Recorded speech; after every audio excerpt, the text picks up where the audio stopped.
Hello, my name is Jean and I am a knitter. And as many of you know, we recently moved to the state of Arizona.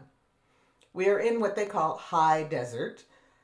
Elevations 3,500 feet, 3,300. I don't remember. Hubby knows the number because he cares.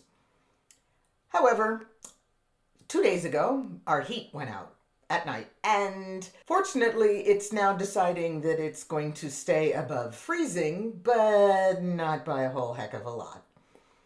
Not at night. And during the day, we have solar, sort of, but we don't really have solar panels, so it's just the sun warms up the house. This is a little bit of a challenge. I'll survive it. I did go digging through my cedar chest and pulled out my blue headache, which is a sweater I finished during the beginning stages of the COVID lockdown. I actually did the whole thing after lockdown started.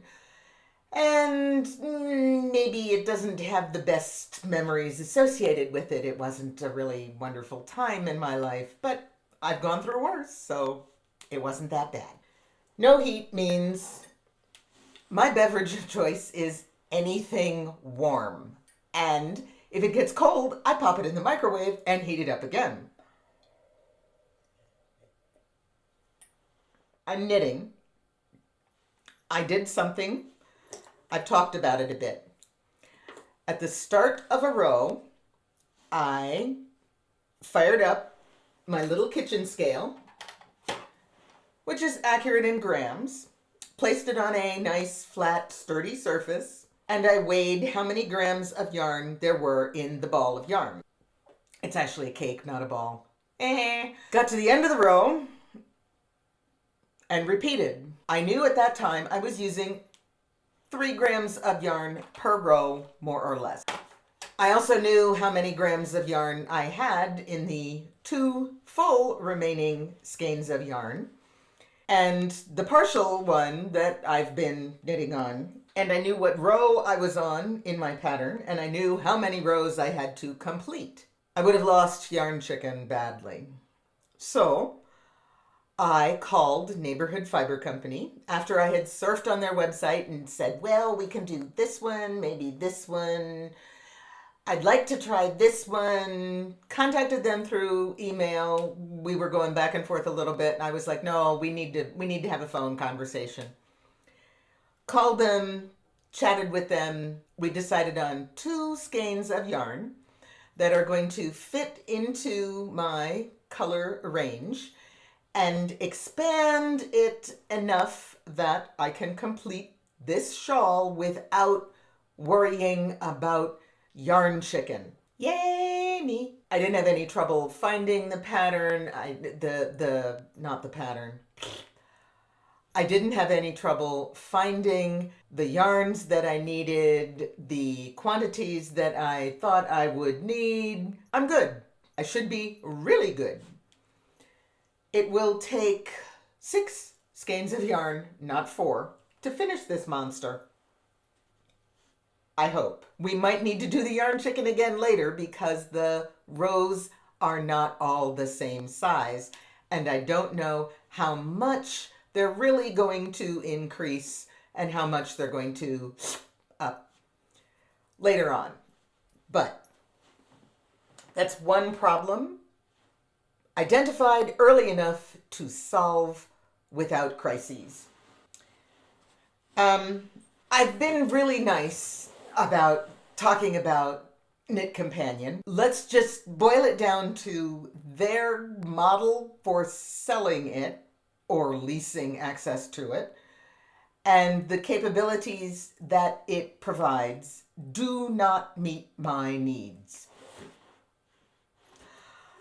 I'm currently changing a little bit. I was using the magnet to keep track of what row I was on. That was not working because I had to read over the magnet as I was looking at my chart, and it wasn't fun because I couldn't tell if it was a yarn over or a knit through a back loop because the stuff that happens at the bottom was cut off by the view of the magnet. So I just grabbed a colored pencil that I had lying about And now if the row is colored through, I have finished that row. This works for me. I'm not having as much trouble at all keeping track of where I am. I'm not jumping from chart 3 to chart 5 or C to E and skipping chart D, which I will occasionally do if I'm not really paying attention and tracking otherwise with my crosshairs, but it is what it is. I get interrupted a great deal when I am not the only adult human in the house. I get interrupted occasionally when I am the only adult human because my dog has needs, and when he needs to go out, he needs to go out. He doesn't have a really big bladder. He's a really little dog. If he needs to go, he needs to go. Unless it's cold and rainy out, in which case he will hold it for 12 hours. I have gotten past the diaphragm stage on the next muscle burr hat, which is what I knit on when I am potentially going to be frequently interrupted. This is using up of yarn that I had left over from the Knitting Guild of America's Master Hand Knitter program, which did not go well for me for multiple reasons, and I also don't agree with a lot of the things that they require you to do perfectly, and I also don't agree with the fact that they require you to do it perfectly. Med students don't have to get 100% on every single exam to graduate and become brain surgeons. Why do I have to get it perfect to become a master hand knitter? Anyway, so the sweater that I am wearing is from Beth Brown. I'm horribly not going to make her name right. Beth Brown Reinzel? I don't know. Knitting Gansies. Her directions are absolutely phenomenal. However, she has you knit it at a much looser gauge, which suits the, quote, modern style. And I fell in love with the patterns that were described in this particular reference, which is, ooh, yeah, it's going to be tricky to find. It's a Dover publication, so it's not going to be, $50 for the book. But I'm looking at it, first published 1971, and then they republished it in 1979. And that's the version that I have. And it's been well loved. This is an Alice Starmore and Anne Matheson reference that I've used for some designs. It's also more than a little bit dated, but that doesn't mean knitting has changed. It's from St. Martin's Press, copyright 1983. Don't talk to me about classic sweaters because, yeah. If you get those 2 or 3 references and you put the parts together to create a sweater, you will have designed your own sweater. And it will take you through the process. Beth has an incredible series of, this is a schematic. And it's got, well, you're going to have this many stitches around to make your ribbing. You're going to have this many stitches around for the body. You're going to do this many inches of increases. You're going to do this many inches of pattern. You're going to do this many inches for the gusset.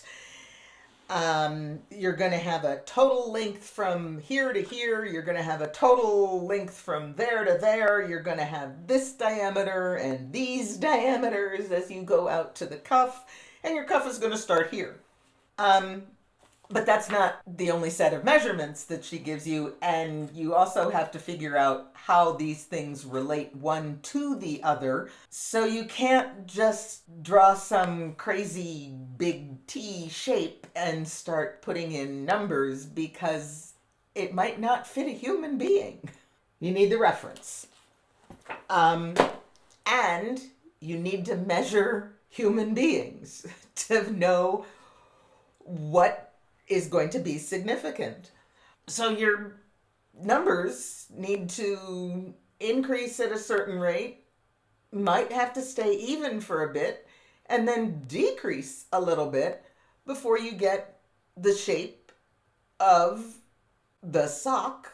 Nobody ever said designing did not include math. And figuring out if you're going to win at Yarn Chicken takes math. And figuring out your gauge takes math. And no, you're not doing differential equations, and you're not plotting the arc of a rocket. This is not a hidden figure, but if you're not comfortable with basic multiplication, division, and a few percentages, you're never going to be able to design your own sweaters. You're never going to be able to adjust sweaters to fit. And you're not going to be able to get your gauge swatches to come out right unless you kind of luck into it through massive trial and error. Cold hard truth. I'm dealing in cold hard truths because cold hard truth, there's no heat in my house. I am so glad that I have warm fuzzy knitted things to keep me toasty warm, and that the repair guy is supposed to be here tomorrow. In the meantime, I am just gonna keep knitting, and I'll be under a down comforter while I do it. Take care.